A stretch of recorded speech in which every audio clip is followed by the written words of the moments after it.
तपस्या का फल।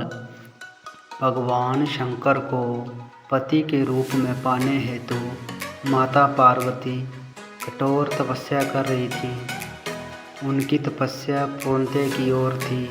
एक समय वे भगवान के चिंतन में ध्यानमग्न बैठी थी।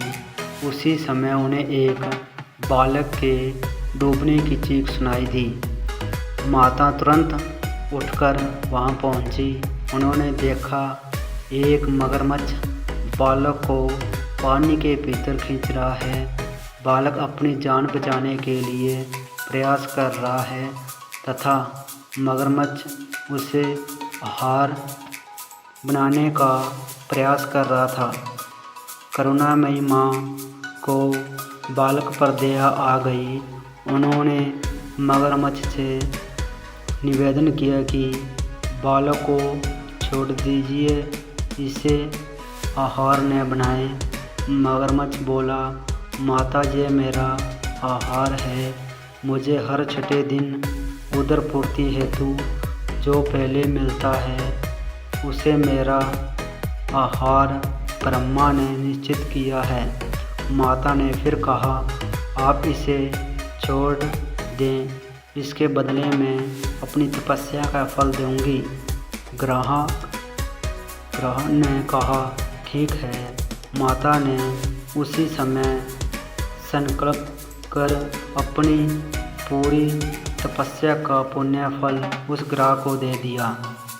ग्रह तपस्या के फल को प्राप्त कर सूर्य की भांति चमक उठा।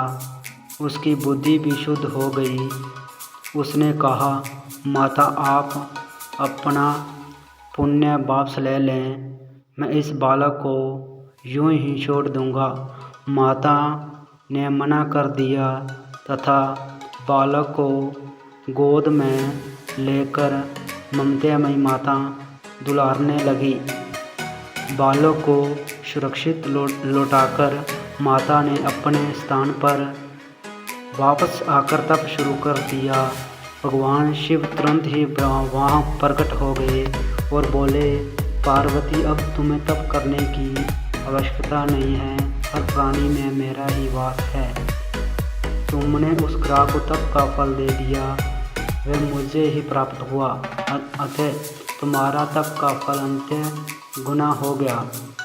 तुमने करुणावश गर्वित होकर किसी प्राणी की रक्षा की, अतः मैं तुम पर प्रसन्न हूँ तथा तुम्हें पत्नी के रूप में स्वीकार करता हूँ।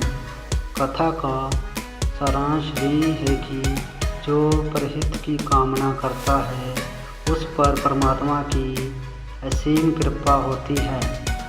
जो व्यक्ति सैराओं की सहायता, दयालु, प्रेमी, करुणाकारी होता है, ईश्वर उसको स्वीकार करते हैं। ये कथा